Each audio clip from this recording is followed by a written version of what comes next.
Egameni laJesu, haleluya. Siyambonga ke uNkulunkulu ukuthi ebukhosini bakhe nakulamalanga lesikiwo bekangakukhetha lokuthi singake simemetele tindzaba takhe, simkhulumele yena uNkulunkulu, haleluya, amen. So siyabonga bazalwane ukuthi nani nikhona kude mkhonda kanye nathi uNkulunkulu. Egameni likaJesu ngiyafuna sitawuthandaza, haleluya, but singayi emthandazweni mhlambe asesifunze nalive laNkulunkulu quickly, haleluya, because ngiyafuna sithandaze egameni laJesu, but nje quickly singakayi emthandazweni. Encwadini yaMakho, haleluya, cela longakhona angibambele Mark chapter number 8. Marko chapter number 8. We shall read kusukela verse number, mhlawumbe nasingaqala verse number 22. Marko chapter number 8 verse number 22. Cela kufunza ngeSiswati. Wathi kubo solo verse number 22. Jesu wathi efika nje eBethsaida baletha kuye imbumbuthe bakucela ukuthi ayithinze ngesandla. Verse number 23. Wayibamba ngesandla lembumbuthe wayikhiphela ngaphandle kwemuti, wathi kube ayikhafulele emehlweni, wayibeka tandla, wayibuta, wathi kukhona yini lokubonako. Verse 24. Lembumbuthe yaphakamisa inhloko yathi, ngibona abantu kodwa banjengetihlahla letihambako. Verse 25. Waphinza futhi Jesu wabeka tandla emehlweni ayo, yabukisisa, yaphiliswa, yabona kahle konke. Verse 26. Wase uyayiyala kuthi ayiye ekhaya layo, wathi ungasaphambukele edolobheni, haleluya. Verse number 26. Cela kumphinza. Wase uyayiyala ukuthi ayiye ekhaya layo, wathi ungasaphambukeli edolobheni, haleluya, amen. Inkosi ayibusise ukufundwa kwemavayo. Kunaloku uncane lengifuna sikunakeni la. Ngiyacela Nkosi umfunzele ngeversion yakho kusukela la kulo verse number 23. Ya kulo kusukela verse number 22. Ngasonzela nje Nkosi nayi mic lela mbi kwakho. Yes.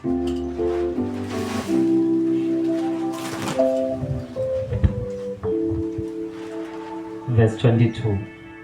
And they came to Bethsaida, and people brought to him a blind man and begged him to touch him. And he caught the blind man by the hand and led him out of the village. And when he had spit on his eyes and put his hands upon him, he asked him, "Do you possibly see anything?" And he looked up and said, "I see people, but they look like trees walking." Then he put his hands on his eyes again, and the man looked intently, that is, fixed his eyes on definite objects. And he was restored and saw everything distinctly, even what was at a distance. And he sent him away to his house, telling him, "Do not even enter the village or tell anyone there." Hallelujah. Siyabonga uNkulunkulu live lakho Nkosi, imphefumulelo nguwe ulicobile Nkosi. Wathi Nkosi stop la ngalo, wathi Nkosi let us nigga direction.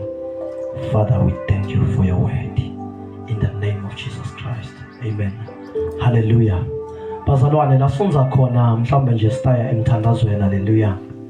Ku liBhayibheli lana liveta indzaba lana ukuthi kwakunendvodza lebeyingaboni emehlweni. Hallelujah. Imbumbutsa lendvodza ingaboni emehlweni, kuthiwa engabonini kwayo emehlweni lendvodza bayithatha bayimikisa kuJesu. Hallelujah. Ngekuthi bebamati Jesu ukuthi nakufika abantu labangaboni kuye babese bayabona. Amen. Hallelujah. Nakufika umuntu longaboni emehlweni kuJesu bekabese lamehlo alomuntu ayavuleka. Hayi mhlawumbe ukuthi bekaqala indana kuphilisa umuntu lebekangaboni emehlweni. It was not for the first time. Kwendekile emahlandla Jesu waphilisa abantu, waphilisa boBartimaeus, baningi nje baleka baphilisile Jesu in the Bible. Hallelujah. But lana baletha a certain man. Hallelujah. Beta naye kuJesu. Hallelujah. Bafike banemqondo noma banekuthi simikisa kuJesu ngalesimo sekuthi akabone emehlweni, and we are expecting Jesu ukuthi athi nakafika kuye avele amphilise. Amen. Hallelujah. So bazalwane, kunento lengifuna siyinakeni la kuleli verse lesilifundzako kuthiwa nayilethwa lendvodza lo verse number 22 wakhona, lo verse number 23, yes 22, uthi Jesu wathi efika nje eBethsaida baletha kuye imbumbuthe bamcela ukuthi ayithinze ngesandla. Hallelujah. Lokuyithinza ngesandla shothi bebamcelela ukuthi akamthandazele ade uphila. Hallelujah. But now ufunda verse number 23, uthi verse number 23, wayibamba ngesandla lembumbuthe wayikhiphela ngaphandle kwemuti. Hallelujah. Lele swati lithi kwemuti, lele singisi lithi outside the village, lele linye lithi outside town. Hallelujah. So nakafika Jesu, instead ukuthi Jesu avele abeke isandla la kule mvodza ibone emehlweni, kuthiwa wayibamba ngesandla wayikhipha. Hallelujah. Kusho ukuthini lokuthi ayibambe ngesandla angayiphiliseni la dolobheni? Hallelujah. Thiwa wayibamba ngesandla waphuma nayo wayikhipha la dolobheni wahamba nayo waya nayo outside town, waya nayo lithi leli linye ngaphandle kwalomuti, leli linye lithi outside the village. Hallelujah. Waphuma nayo waya outside the village. Hallelujah. Umbuto ke uthi manje wendela Jesu lokuthi ungavele umphilisele khona la, uvele umbambe ngesandla uphume naye. Hallelujah. Because bazalwane, lokuthi Jesu ayibambe ngesandla lendvodza aphume nayo la kuleli dolobha noma aphume nayo la kule village. Hallelujah. Kunetinto lebetimitselela la kule ndvodza lebetenta le ndvodza ingabo. Lokusho ukuthi ngalamanye emagama kwakubita ukuthi le ndvodza isuke iphume etintsanzite kuze ifike etintsanzite. Hallelujah.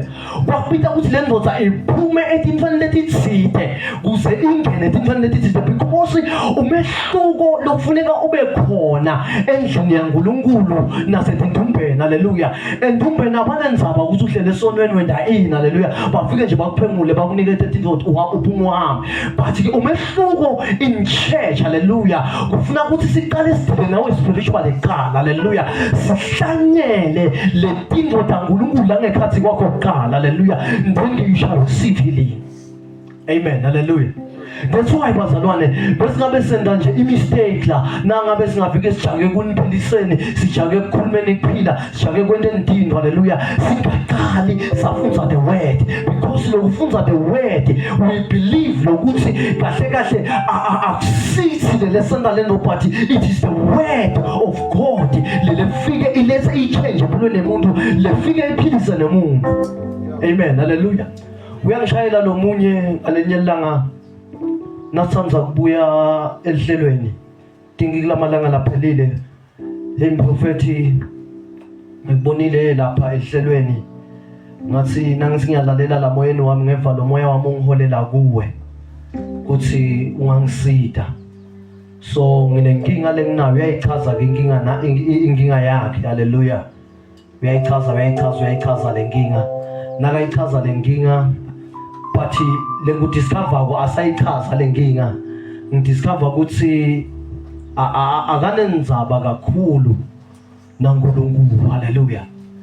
uthi nawungangihlolela nje haleluya kuthi kuhamba kanjani la empilweni yami amen haleluya ngithi ke mina unfortunately kunemehluko between umthandazi nemthandazisi haleluya amen haleluya ngathi ngikhuluma isiNgisi nya kunemehluko between umthandazi nani nemthandazisi haleluya iBhayibheli lithi ethwalisanana amen haleluya lokho ukuthi nangabe sisenta live la uNkulunkulu siyathandazisana haleluya lokho ukuthi I pray you pray haleluya ngaqala mina ngathandaza wabinza wena kaba nenkinga haleluya because sengamchazela ke ngithi inkinga ukuthi lamanye emadimoni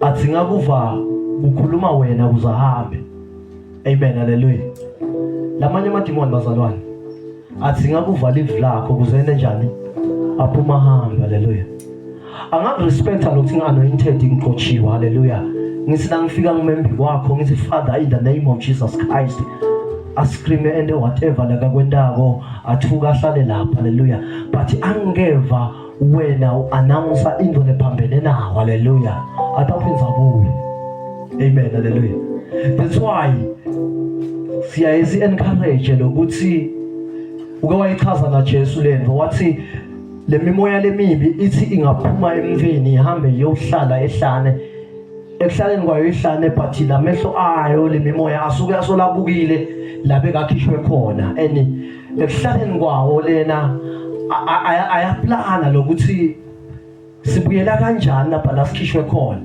yebo kona sesikhishwe kuseleni la siphume khona haleluya because bazalwane kumqoka kakhulu lokuthi ahlanyeleke Jesu la ngekhathi empilweni yabo so that itawuthi le mimoya noma ivalelisile na ithi siyabuka ibone ukuthi noma umfundisi kangekho haleluya but mina solo umile wena uthi Jesu inkosi uyabusa haleluya angabatshela ngalenye langa umfundisi kusebulenye inter lesake sayicala ngala ngaseBethani ngiyabatshela ngithi hey ngalendlela lese nginibona ngayo seniyekele kakhulu kwakhela uNkulunkulu senicala kwakhela lakithi kunekwakhela kakhulu uNkulunkulu and kutaba nenkinga ke manje waqala wathi nemprofeti wakho waqala wathi na vele nemfundisi wakho wena wamenda because iidolatry uqala la kutheni kude lokunenteka nje empilweni yakho angekho yena whatever lokwendeka kuthingeka yena amen haleluya so ngiyabatshela ngithi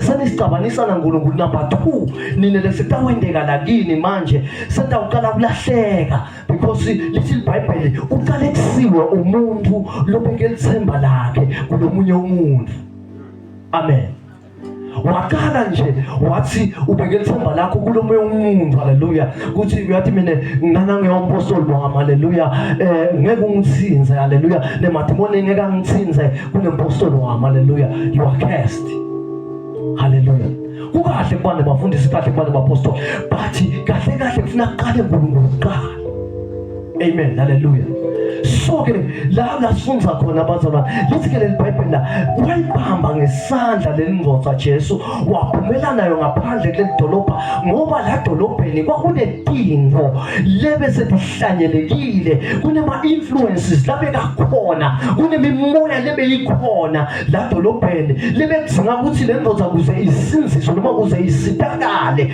kupita kuphuma kwayo la dolobheni lithi ke leBhayibheli la Jesu wayibamba ngesandla wayikhipha lendvodza wayikhiphela ngaphandle kwelidolobha nakafika ke lapha ngaphandle kwelidolobha ufika uqala ukuyiphilisa lento ekuyiphiliseni kwakhe ngifuna ukuthi sinake bazalwane because kunale mistake naye lendiwa abantu haleluya athi umuntu afike kanye esontweni haleluya a expect ukuthi uNkulunkulu uyomhambela ngalelo la lesiqiniso vele it is so possible haleluya ukuthi ungathi ufikile nje for the first time in the presence of God ivele into yakho icace haleluya uNkulunkulu akhambe but it might happen futhi haleluya ufike haleluya ufike ekhoneni bakhe kudinga hambi letinto ngalendlela lofuna ngayo hayi ngoba uNkulunkulu akakhona ukutenda letinto haleluya amen haleluya kuthiwa ke lana Jesu ufike lendvodza uyayitsinza nakayitsinza uyayibuda kwekuqala haleluya uthi bonani amen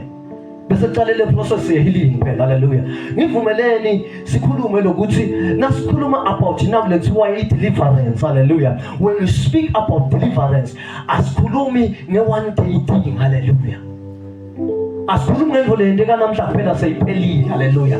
I-deliverance sikhuluma nge-process. Hallelujah. La khona utsatshulwa khona tinto. Hallelujah. So nakafika lana ufike ube kwatandla uyabutwa kuthiwa ubonani, uthi ngibona abantu but angiboni kahle ngazi ukuthi bathi ihlahla lethambako. Hallelujah. Iphindza futhi ithi deliverance, no, because wena ufike in the right place. Hallelujah. Kufanele ugcine uperfect. Hallelujah. Uthi waphindza futhi waqalela phasi wena njani, waphindza wambeka tandla futhi waphindza wambuda once again wathi nyalo ke ubonani. Lithi-ke iBhayibheli waphendula le ndoda yathi-ke nyalo ke sengiyaqala kubona manje ngibona abantu ngibabona clear. Hallelujah. Lithi-ke iBhayibheli wase-ke Jesu uyayiyala le ndoda wathi-ke uyabona na usuka la ngoba ngikhiphile le dolobheni ungabese-ke sophinza ubuyela le dolobheni. Hallelujah. Thani usuka la uconze ekhaya lakho kusho ukuthini lo? Kusho ukuthi kusho ukuthi ngalamanye emagama. Hallelujah. Kunetinto lebethi khona le dolobheni lebethi influence le ndoda ukuthi ngabona. Hallelujah. Kunetinto bazalwane lokhenzakala ukuthi letinye sithi noma sesithandazile but singatishiyi. Hallelujah. Siqhubeke sifune ukuhamba nato. Hallelujah. Ngathi ngiyothandazana lenye langa kulenye ekhaya nangithi ngiyangena la khaya ngibona kugijima emanti labaleni ngiyababutha la kule khaya manje nihlangana njani nemanti la khaya kwente kanjani tiwasho nena njani ningena etiwashweni la khaya ngiyayibutha nje lento ngiyayibutha bayasho bayangichazela ke kaze mfundisi saqala silanza abafundisi labanye nje bafike basinikana ngayimandla aselwandle bayawaveta ema-5 liter lapha lana emandla nesihlabathi la ngaphasi kwathiwa konke lesikwenta ngokufuna siqale sikhulumisa lamanti. Ngithi mina okay, now I understand. Hallelujah. Hallelujah. Before siqale yonke lento lesifuna kuyenda kufanele ukuthi onke lamanti lakhona lana athathwe achithwe. Hallelujah. Bese sekuphakanyiswa libito linye lelinemandla ligama la Jesu. Hallelujah. Because kusenetinto lenicabanga ukuthi ningalekelela Jesu ephileni kwenu. Hallelujah. Ningamgazi Jesu kumbona entatini. Amen. Hallelujah. So ke nathiwa ke la kule ndoda ayiphume in the village. Hallelujah. Kusuke kuthiwa ngalamanye amagama la kule ndoda le ndoda sinzisa tonke tinto letingithelela kwelive letingakwenta ukuthi noma sewuphilisiwe ibe solodwa ngathi sikhona la empilweni yakho. Hallelujah. In short, surrender yourself. Hallelujah. Kunikele ngalokuphelele la kuNkulunkulu. Hallelujah. Because bazalwane i-deliverance yeqala ukuthi unikele ngalokuphelele kuNkulunkulu. Hallelujah. Then ke lokunye sokungalandzele egameni lika Jesu. Hallelujah. Because bazalwane uNkulunkulu kude lekangeka kwena. God can do anything. Hallelujah. uNkulunkulu kude lekangeka kwena. Sesengikuthi nje ngiyajabula ngalokuthi nesikhathi lesithe in the field of deliverance la khona I have seen things ngabona ukuthi uyathi kunetinto lebetibhalwa la evini laNkulunkulu ubone ukuthi uyathi vele kunetinto letendekako la ngaphandle kumadima la ngaphandle. Hallelujah. So kusemadima la ngaphandle bazalwane kuthi ka umuntu notatinikela aphume all-heartedly. Hallelujah.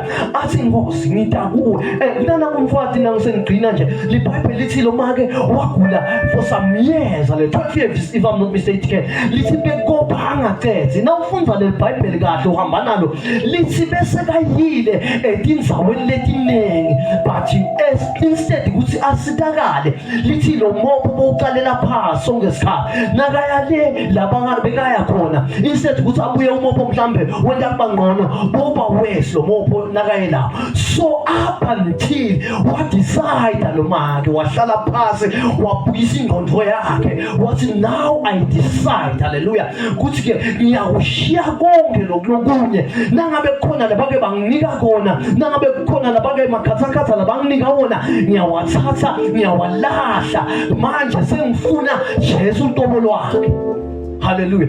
Fuake lo mfati lowo wathi angasuka wahamba iBhayibheli leswati lithi wadlubuluzela nakaya lapha kuJesu ekwenzeleni kwakhe lithi wafike wathi umphetho wakhe but kunento lengiyinaka kuJesu naka responda uthi Jesu there is someone who has touched me but umthinze ngendlela lehlukile she has touched me by faith hallelujah umthinze ngekukholwa kusho ukuthini ukuthi she has touched me by faith kusho ukuthi ngalamanye amagama ukholwe ukuthi tonke letinto lebekade isebenzisa udibone ngeke zisamsebenzela but wabona Jesu angamsebenzela then uthi ke Jesu the time she touched me by faith then things begin to happen to her hallelujah this she was healed instantly hallelujah wavela waphila ngaleso sikhathi ngesizathu lesithini ngesizathu esithi kude ebazalwane nasithi Jesu noma nasithi uNkulunkulu sitothandaza kuye uNkulunkulu uyasathi hallelujah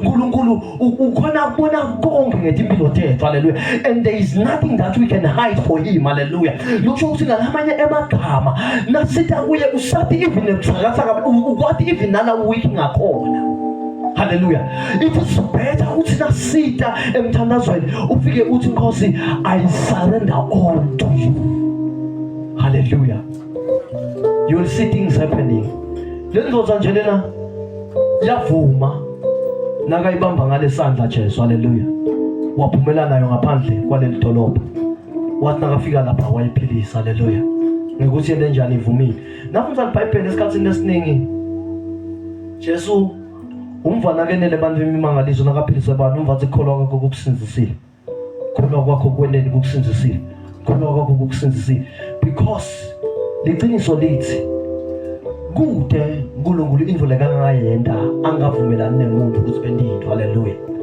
uthi ngavumelana nawe hallelujah whatever challenge that you are facing uNkulunkulu uyadzinga lokuthi nina naye nivumelane kuthi Nkosi ngithi take over kule challenge lenginayo then you will take off hallelujah lapho nayiphela ngalesihlanu nasikhuluma lana sikhulumisa indzaba ya Jehoshaphat ukuthi bathi nasebayale empini bathi Nkosi kulwa akusiko kwethu asathi ukuthi singalwa kanjani asiyadi nokuthi singayinqoba siyithini sinikela konke kuwe wathi ke uNkulunkulu ngalokuthi nine you have decided ukuthi vele kulwa akusiko kwenu ningethembile ningakaye empini ngizakunqobela empini amen hallelujah I want us to pray in the name of Jesus Christ. So sekuthandazeni lokunye lengihambe ngakufunza in this field of deliverance. Agreements.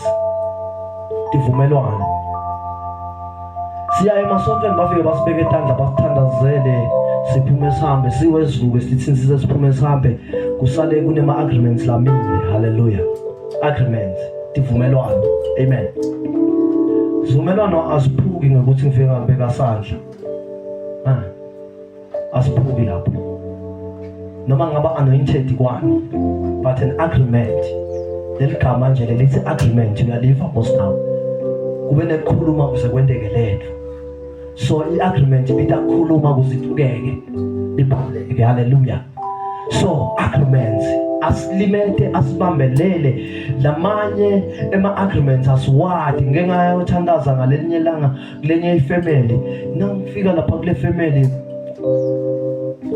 ngabathi lolo kwenteka kulo kwenteka nakulo lolo kwenteka kulo kwenteka nakulo nasothi uyayilandzelela lento lokho kwenteka kulaba kwentekile nakunaba labadzala kunabo it's a chain lento lomunye ke utafike athi icase ikanjani hallelujah but mina lengafika ngakudiscover lapha ngafike nje ngadiscover nje neagreement nasi siyathandaza moya engcwele areveal ukuthi lo mzala lo ngumnikati waleli khaya wathi nakalakha leli khaya walanza tindvo wathi ibethela la khaya wathi nakati ibethela la khaya wakha sivumelwano naletindvo labethela la khaya uthi wonke umntwana lo tawutalwa la khaya uyasacrificewa la kule tindvo leti bethelwe la khaya lokusho ukuthi ngalamanye emagama kuze impilo yakhe lo muntu loyo ikhona ekuqhubekela embili idzinga ukuthi ete ato honorisha letindvo leti leta bethelwa la khaya ngiko ke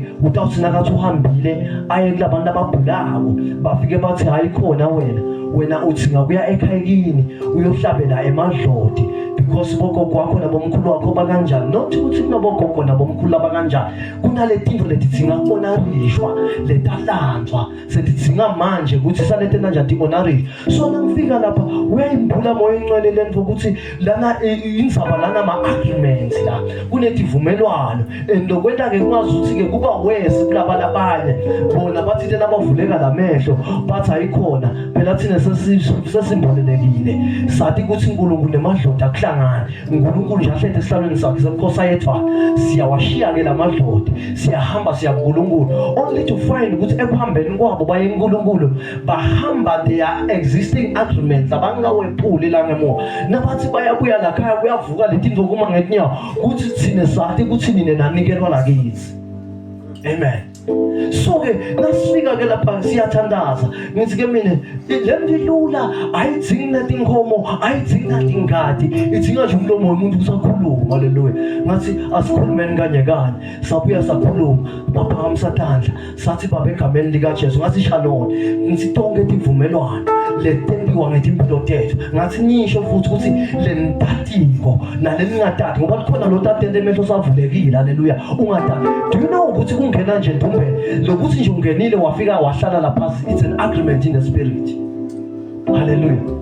Usuka nje uyoconsult, it's an agreement.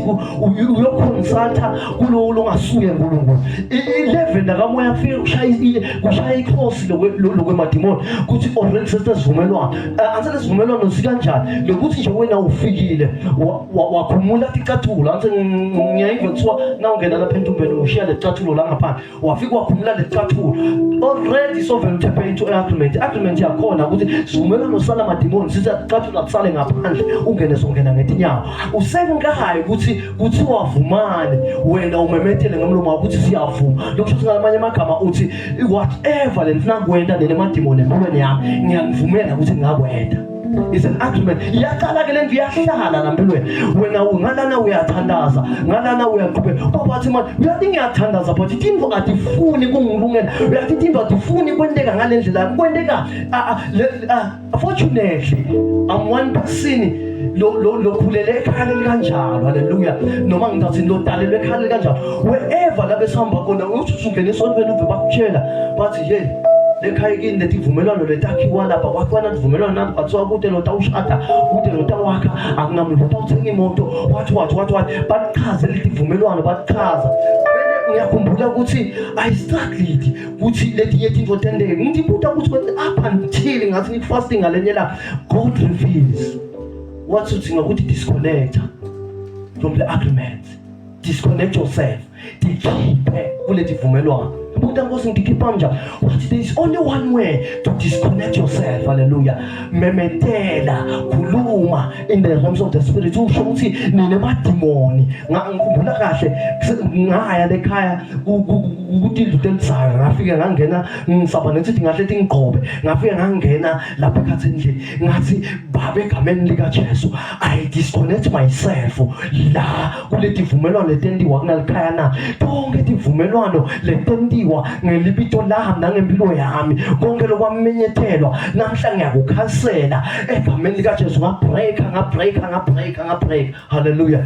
Namhla as I speak unfortunately kunabomnakethu ngibabona ukuthi still bona nanamuhla letivumelwano ngiyabona ukuthi solo sengafa ukuthi emadoda uyani sivume ivumelwano ngokuphula ivumelwano impilo yakho ita progress. Hallelujah. Because bazona kuze ungathandaza sasithandaza sihamba silihamba lisonto but uhambe lisonto babathe into dingaphambili kahle ngiyakwathi kushumayela ugcokisa udinye empostoli uyigcoke ize iguge uyibone ukuthi uyabona ke lana seyiguge kokucala kwegcini ngithi buta kwentekani sinzaba ma-agreement.